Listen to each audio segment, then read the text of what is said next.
अस्सलाम वालेकुम, मेरा नाम तलहा है और मैं बोरेवाला से हूँ। इन वीडियोस में हम डिस्कस कर रहे हैं किताब को दी पर्सनल एमबीए को। और आज की जो ये वीडियो है इसमें हम बात करेंगे 10 ऐसे तरीके जिसके साथ आप मार्केट वैल्यूएशन कर सकते हैं अपने बिज़नेस की। कि आप कोई नया बिज़नेस लॉन्च करने जा रहे हैं या जो आपका एग्जिस्टिंग बिज़नेस है उसको किसी नई मार्केट में लॉन्च करना है, तो उससे पहले उस पर रिसर्च की जाती है, उसको सारा देखा जाता है कि ये बिज़नेस जो है वो उस मार्केट में कैसे परफॉर्म करेगा और कितना अच्छा परफॉर्म करेगा या नाकाम हो जाएगा। इसकी जो सारी रिसर्च की जाती है ये होती है मार्केट वैल्यूएशन। और ये 10 तरीके हैं जिनके साथ आप देख सकते हैं कि आपका बिज़नेस मार्केट में कितना अच्छा परफॉर्म करने वाला है या कितना अच्छा परफॉर्म करेगा। और जो सबसे पहला तरीका है वो ये है अर्जेंसी, कि जो प्रोडक्ट या सर्विस आप लॉन्च करने जा रहे हैं क्या वो शिद्दत के साथ उसको लोग इंतज़ार कर रहे हैं या पहले से उनको वो चीज़ें मुयस्सर हैं, इतना ज़्यादा उनको जो कस्टमर हैं इनका इतना ज़्यादा उनको इंतज़ार नहीं है, पहले ही उनकी जो ज़रूरत है वो पूरी हो रही है। अगर तो उनको बहुत ज़्यादा शिद्दत से इंतज़ार है, इसका मतलब है आपका जो प्रोडक्ट है वो उस मार्केट के लिए बहुत ज़्यादा अच्छी है, इसके लिए इसकी जो है वो अर्जेंसी हाई है। और जो दूसरा तरीका है वो है मार्केट साइज़, कि जो प्रोडक्ट या सर्विस आप मार्केट में लॉन्च करने जा रहे हैं उसी तरह की प्रोडक्ट्स या सर्विसेज जो हैं वो कितने जो उसके ख़रीदार पहले से मौजूद हैं, उनकी तादाद को देखना और वो कौन हैं उनको देखना। इससे आपको मार्केट का साइज़ मालूम हो जाएगा कि जो आप प्रोडक्ट लॉन्च करेंगे उसके कितने ज़्यादा ख़रीदार होंगे और कितने कस्टमर होंगे और वो कौन होंगे। और जो तीसरा तरीक़ेकार है वो ये है कि प्राइसिंग पोटेंशियल, कि आपकी जो प्रोडक्ट या सर्विस है मार्केट में जो लोग हैं जो बायर्स हैं वो कितनी रकम ज़्यादा से ज़्यादा कितनी रकम जो है वो खुशी के साथ आपको देने के लिए तैयार हैं। अगर वो बहुत ज़्यादा रकम और खुशी के साथ देने के लिए तैयार हैं, इसका मतलब है कि आपकी जो प्रोडक्ट है उसकी प्राइसिंग पोटेंशियल बहुत ज़्यादा अच्छी है। और जो चौथा तरीक़ेकार है वो ये है कि cost of acquiring a customer, कि आपको ये मालूम करें कि एक कस्टमर को एक्वायर करने में आपको कितना ज़्यादा खर्च आएगा और कितनी ज़्यादा आपकी मेहनत लगेगी, कितनी ज़्यादा आपका रकम खर्च होगी और कितनी ज़्यादा आपकी मेहनत लगेगी, जिसके बाद जो है आप एक कस्टमर को एक्वायर कर लेंगे और उसको अपनी प्रोडक्ट सेल करेंगे। जितनी ज़्यादा कम से कम रकम आपकी खर्च होगी उतना ही बेहतरीन है कि आप बहुत ही कम रकम में किसी कस्टमर को एक्वायर कर लेंगे, ये आपके लिए अच्छा है। और जो पांचवा तरीका वो ये है कि आप कास्ट ऑफ वैल्यू डिलीवरी को मालूम करें कि आपको जो वैल्यू है उसको डिलीवर करने में कितनी ज़्यादा कॉस्ट आएगी। मिसाल के तौर पर अगर आपका जो कोई बिज़नेस है वो ग्राफिक्स का है, ग्राफिक्स डिज़ाइनर हैं आप, तो आपके पास स्किल पहले से मौजूद है, आपको सिर्फ जो कस्टमर जो आपका आ गया उसको सिर्फ डिज़ाइन करके देना है और आपको फ़ाइल्स ट्रांसफ़र करनी है। इसमें आपका इतना ज़्यादा ख़र्चा नहीं आ रहा वैल्यू को डिलीवर करने में। और इसके बरक्स अगर आपने कोई प्रोडक्ट ईजाद की है और उसको आपने सेल करना है, उसके लिए आपको फैक्ट्रियाँ लगानी पड़ेंगी, तो उसके लिए लाखों करोड़ों रुपया खर्च आएगा।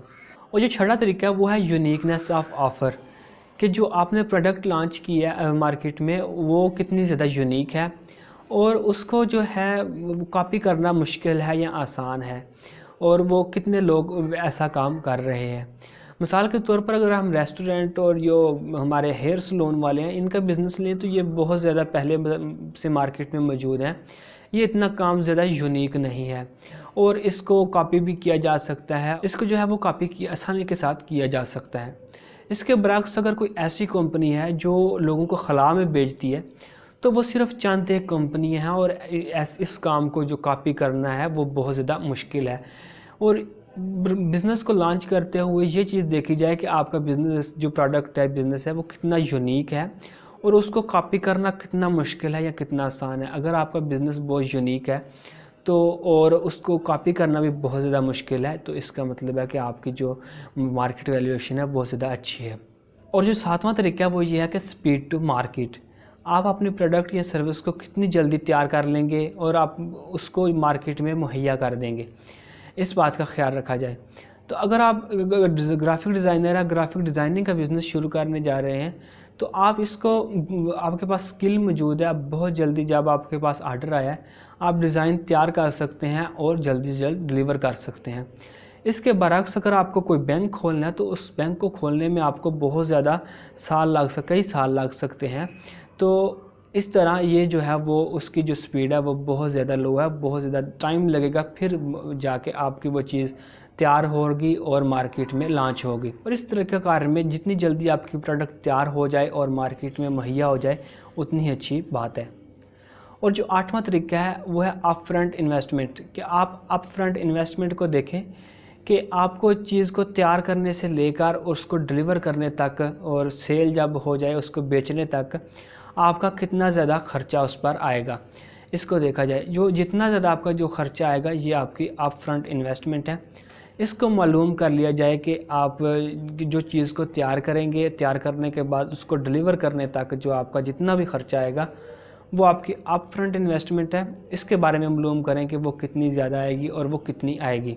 अगर हाउस कीपिंग का बिज़नेस है तो उसमें आपको सिर्फ़ और सिर्फ जो प्रोडक्ट्स हैं क्लीनिंग की वो चाहिए, वो इतनी ज़्यादा एक्सपेंसिव भी नहीं है और वो आसानी से अवेलेबल हैं।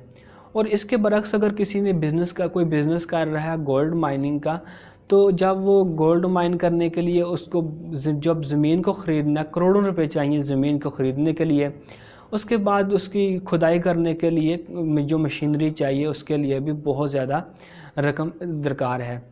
तो इस तरह देखा जाए कि अप फ्रंट इन्वेस्टमेंट कितनी होगी, आप अपनी प्रोडक्ट को तैयार करने से लेकर जब आप उसको सेल करेंगे तो उस पर आपका कितना खर्चा आएगा, इसको वैल्यूएट किया जाए कि कितना खर्चा आएगा आपकी प्रोडक्ट तैयार होने से लेकर उसको सेल होने तक।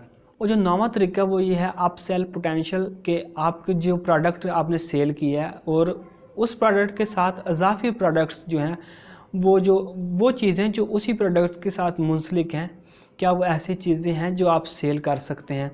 मिसाल के तौर पर अगर कोई रेज़र को बाय करता है तो उसके साथ जो इजाफी उसको चीज़ें चाहिए वो शेविंग क्रीम जो है वो चाहिए और एक्स्ट्रा ब्लेड्स चाहिए। तो ये अप सेल पोटेंशियल है, ये बहुत ज़्यादा अच्छी है। जब आपका रेज़र फ़रोख्त हो जाएगा उसके साथ जो दूसरी चीज़ें हैं वो भी चाहिए, वो भी आप सेल कर सकते हैं। ये चीज़ भी वैल्यूएट की जाए, जब आप एक प्रोडक्ट को सेल करेंगे तो उसके साथ एडिशनल ऐसी चीज़ें हैं जिनको आप सेल कर सकते हैं। तो अगर ऐसी चीज़ें हैं जिनको आप सेल कर सकते हैं तो ये बहुत अच्छी बात है कि आपकी जो अपसेल पोटेंशियल है वो बहुत अच्छी है। और जो 10वां तरीका है वो है एवरग्रीन पोटेंशियल, कि आपकी एवरग्रीन पोटेंशियल कितनी है। जब आपने एक चीज़ को तैयार किया है, प्रोडक्ट को तैयार किया है, तैयार करने के बाद सेल कर दिया है, अब जब आपने उसको दोबारा सेल करना है तो आपको इजाफी कितनी रकम चाहिए और कितनी ज़्यादा मेहनत चाहिए जिसके बाद आप दोबारा वो सेल करेंगे। मिसाल के तौर पर अगर कोई बिज़नेस कंसल्टेंट है, उसको बिज़नेस को रन करने के लिए हर वक्त एक क्लाइंट के बाद दूसरा क्लाइंट चाहिए। उसके लिए उसको मेहनत भी करनी पड़ेगी और उसका जो मेहनत भी लगेगी और रकम भी खर्च होगी। और इसके बरअक्स कोई ऐसा ऑथर है, उसने बिज़नेस की बुक लिखी है, तो वो उसकी एक दफ़ा उस पर मेहनत लगेगी और जब वो बुक तैयार हो जाएगी, प्रिंट हो जाएगी, तो उसके बाद जो वो कापीज़ हैं वो लाखों लोगों को सेल हो सकती हैं। उस पर जो मेहनत लगी या रकम लगी वो सिर्फ़ एक दफ़ा लगी, उसके बाद जो है उसको आप लाखों को भी बेच सकते हैं और करोड़ लोगों को भी बेच सकते हैं। यानी कि उसकी एवरग्रीन पोटेंशियल जो है वो बहुत ज़्यादा अच्छी है। ये थे 10 तरीके जिनको आप मद्देनज़र रख सकते हैं अपने बिज़नेस को किसी न्यू मार्केट में लॉन्च करने पर, या अपने न्यू बिज़नेस को लॉन्च करते हुए इन चीज़ों को मद्देनज़र रख सकते हैं। ये थे 10 पॉइंट जिनको मैंने बताने की कोशिश की है। आपका इस वीडियो को देखने का बहुत ज़्यादा शुक्रिया। अल्लाह हाफिज़।